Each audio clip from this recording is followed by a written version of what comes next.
Você foi enganado. Disseram que prosperidade era sobre sorte ou sobre querer muito algo. Mas ninguém te disse a verdade mais dura e mais libertadora. Prosperar não é um desejo, é um dever. O homem que entende isso para de mendigar migalhas do mundo e começa a construir seu próprio império de dentro para fora.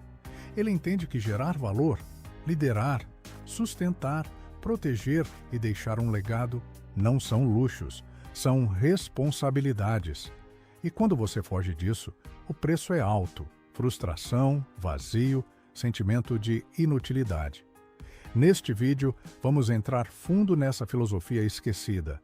A ideia de que o verdadeiro homem não espera a prosperidade, ele se transforma nela. Inspirado por Napoleon Hill, Carl Jung e pela filosofia da responsabilidade, vamos falar de maturidade, missão, riqueza interior e força real. Se você sente que nasceu para algo maior, fica até o fim. Parte 1. O mito da prosperidade como desejo. Vivemos numa cultura que reduziu a prosperidade a um sonho vago. As pessoas dizem: eu quero ser próspero, eu desejo ter uma vida melhor, como se fosse suficiente desejar, visualizar, esperar. E esse é o primeiro mito que precisa ser destruído. A verdadeira prosperidade não nasce do desejo, mas do comprometimento. O desejo é fraco, instável, muda com o humor. O dever, ao contrário, é firme, inegociável. E o homem que trata a prosperidade como um dever age mesmo quando não tem vontade, mesmo quando está cansado, mesmo quando ninguém está olhando. Essa ilusão do quero prosperar tem criado uma geração de homens esperançosos, mas inoperantes. Eles leem livros, assistem vídeos, fazem afirmações, mas não constroem nada concreto, porque ainda acreditam que prosperar é um bônus da vida e não uma missão que exige sacrifício, estratégia e resistência. E quanto mais o desejo guia o caminho, mais o homem se perde, porque desejo sem direção se torna vício, e vício é o oposto da construção. Napoleon Hill já dizia: tudo começa com um pensamento definido. Mas o pensamento por si só não realiza. Ele é apenas o tijolo inicial. A ação disciplinada é o que ergue o edifício. Prosperidade não é um prêmio para os que sonham, é a consequência para os que assumem a responsabilidade de criar valor para o mundo e suportar o peso disso. Quando o homem entende isso, ele para de perguntar: por que eu ainda não prosperei? E começa a se perguntar: o que eu ainda preciso me tornar? Parte 2. O chamado ao dever. Por que prosperar é uma responsabilidade? Prosperidade é mais do que um bem pessoal. É um dever coletivo. Um homem próspero não é apenas alguém que enriquece sua conta bancária. É aquele que enriquece o mundo à sua volta, que sustenta sua casa, orienta os mais novos, inspira pelo exemplo, protege os vulneráveis. Prosperidade, nesse sentido, é missão de guerra. Não para alimentar o ego, mas para cumprir um papel. Porque se você não prospera, alguém vai sofrer. Sua esposa, seus filhos, sua família, seus liderados. Fugir da responsabilidade de crescer é abandonar os que dependem da sua força. A cultura atual promove o hedonismo, a ideia de que você vive para si, que não deve nada a ninguém. Mas isso é uma mentira que enfraquece o homem e o torna fútil. A verdade é que todo homem tem o dever de prosperar, porque a sua força constrói pontes para os outros. Quando você desenvolve sua mente, suas finanças, sua espiritualidade, você se torna um farol. E faróis não existem para brilhar sozinhos. Existem para guiar outros que estão perdidos na escuridão. Carl Jung dizia que a individuação, o processo de se tornar quem se é, passa pelo reconhecimento da própria sombra, mas também do próprio potencial. Prosperar nesse contexto é integrar a força que existe dentro de você e colocá-la a serviço do mundo. Não por vaidade, mas porque o mundo precisa de homens que sustentem a ordem em meio ao caos. E o caos se alastra justamente quando os homens fogem de seu papel. O dever de prosperar não é imposto pela sociedade. É uma convocação da sua própria alma. É o chamado para sair da mediocridade e ocupar seu lugar no mundo como aquele que constrói, protege, provê e deixa algo maior do que encontrou. O verdadeiro homem não pergunta se deve prosperar. Ele simplesmente sabe que sim. Parte 3. Herança, legado e o nome que você deixa. A maior tragédia de um homem não é morrer pobre, mas morrer irrelevante. Quando sua vida termina, o que fica?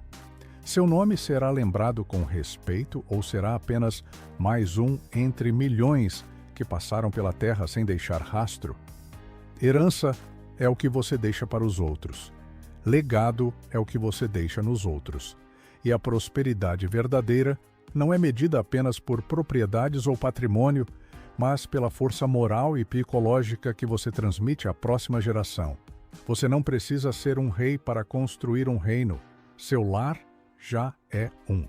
Seus filhos já são o seu povo, a sua mulher, a sua rainha, o seu trabalho, o seu território. A forma como você vive dentro desses papéis revela que tipo de nome você está escrevendo no tempo. E acredite, todo homem está escrevendo algo. Ou é uma história de grandeza, ou de omissão. Napoleon Hill ensinava que todo pensamento dominado por propósito definido, alimentado por desejo ardente e sustentado por fé inabalável, tende a materializar-se. Mas propósito sem visão de legado é como construir castelos de areia. A maré leva. Só o que tem raízes profundas atravessa as décadas. O que você faz hoje, os hábitos que repete, as palavras que profere, os valores que carrega, tudo isso está moldando a lembrança que os outros terão de você. E essa lembrança é o que define se você viveu com peso, ou se apenas passou. Carl Jung diria que deixar um legado é o ápice do processo de individuação, é quando o homem reconhece que não vive apenas para si, mas como elo numa corrente infinita. A sua vida é uma ponte entre os que vieram antes e os que virão depois. E um elo fraco quebra toda a estrutura. Ser forte, então, não é opção, é obrigação. Parte 4. Obstáculos internos. Medo, culpa e autossabotagem. A maior barreira entre você e a prosperidade não está no mundo, está dentro de você. É o medo de falhar, a culpa por querer mais, o inconsciente sabotando cada passo rumo à grandeza. Muitos homens vivem presos num ciclo silencioso, sonham alto, mas quando começam a crescer, recuam. Não por falta de talento, mas porque, lá no fundo, não se acham dignos de prosperar. Carregam uma culpa invisível, herdada de uma cultura que associa riqueza à maldade, ambição ao egoísmo e sucesso ao orgulho. Carl Jung dizia que aquilo que não é trazido à consciência se manifesta como destino. Ou seja, o medo que você não reconhece vai dirigir sua vida e você vai chamá-lo de azar, de fracasso, de falta de oportunidade. Mas a verdade é que ninguém te sabotou. Foi você. Sua própria mente, suas crenças enterradas, seus traumas não resolvidos. E a autossabotagem não é um erro aleatório. É um mecanismo de proteção. Sua psique tenta te manter no conhecido, mesmo que o conhecido seja medíocre. Porque a mediocridade é confortável. Napoleon Hill foi direto. O medo é o inimigo número 1 do progresso humano. E listou 6 medos principais. Medo da pobreza, da crítica, da perda do amor, da doença, da velhice e da morte. Mas todos eles têm um veneno comum: paralisam. Fazem o homem duvidar de si, hesitar, adiar, desistir. E quem adia indefinidamente morre com potencial desperdiçado. Superar isso não exige fórmulas mágicas, mas um enfrentamento honesto. Olhar para dentro e reconhecer onde estão suas correntes. Libertar-se não é apenas mudar comportamentos, mas transformar crenças. É assumir que você tem direito de prosperar e, mais do que isso, tem o dever de crescer, mesmo que para isso precise matar as versões fracas que ainda moram em você. Parte 5. A masculinidade construtora. proteger, prover e permanecer. O homem próspero não é o que ostenta, mas o que sustenta. E sustentar não é apenas prover financeiramente, é sustentar a ordem, o exemplo, a estrutura emocional e espiritual de tudo o que está sob sua responsabilidade. Um homem verdadeiro é um pilar. E pilares não podem ser fracos, frágeis ou indecisos. São feitos para suportar peso, resistir à pressão e manter de pé tudo aquilo que ruiria sem eles. No passado, ser homem significava ter um ofício, um território, um legado. Hoje muitos confundem masculinidade com aparência, status ou rebeldia vazia. Mas a masculinidade madura é silenciosa, firme e voltada ao propósito. O verdadeiro homem não se exibe, ele edifica. Ele não precisa gritar sua força, porque ela se manifesta no que permanece de pé, mesmo depois da tempestade. Napoleon Hill falava sobre o poder da autodisciplina, da persistência e da ação com propósito. Virtudes que definem não só o sucesso material, mas a própria essência do masculino construtor. Já Carl Jung apontava que, para o homem se realizar, ele precisa integrar o guerreiro com o sábio, o protetor com o pensador, o instinto com o espírito. Ou seja, prosperidade não se resume a acumular coisas, mas a se tornar alguém digno de respeito e admiração, sobretudo aos olhos daqueles que dependem de você. Proteger não é só defender, é antecipar o perigo. Prover não é só dar, é preparar, guiar, corrigir, ensinar. E permanecer não é apenas estar presente, é ser a rocha em meio à instabilidade do mundo. O homem que entende isso não pergunta o que o mundo pode lhe dar, mas o que ele pode oferecer ao mundo.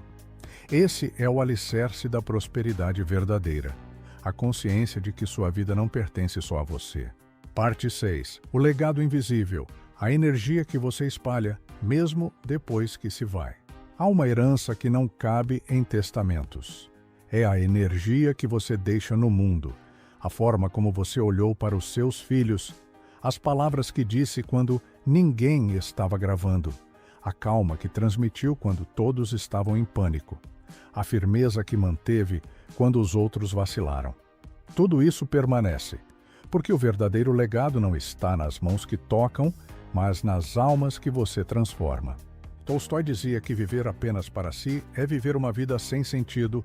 Jung complementaria: o homem só atinge a totalidade quando percebe que seu destino está entrelaçado ao destino coletivo. Prosperar, então, não é um luxo, é uma missão. É deixar o mundo mais forte do que encontrou. É elevar a consciência dos que vêm depois. É se tornar símbolo do que é possível quando um homem decide não ser mais refém das suas fraquezas. Você pode até morrer sem ver tudo o que construiu florescer, mas se plantou com retidão, com coragem, com visão, florescerá. Talvez seus netos não saibam seu nome, mas viverão mais seguros, mais conscientes, mais confiantes, porque um homem antes deles decidiu ser grande. A prosperidade verdadeira não tem fim, porque ela ultrapassa a matéria, ela molda destinos, desperta consciências e eterniza o valor de uma vida. E se hoje você está ouvindo isso, talvez seja porque o mundo esteja esperando exatamente isso de você. Se esse vídeo te fez pensar, então ele já cumpriu seu papel. Agora é com você. Deixe seu comentário aqui embaixo. Quero saber sua visão sobre a verdadeira prosperidade. E se você acredita que mais homens precisam ouvir isso, curta o vídeo e compartilhe. O mundo precisa de exemplos. Seja um deles.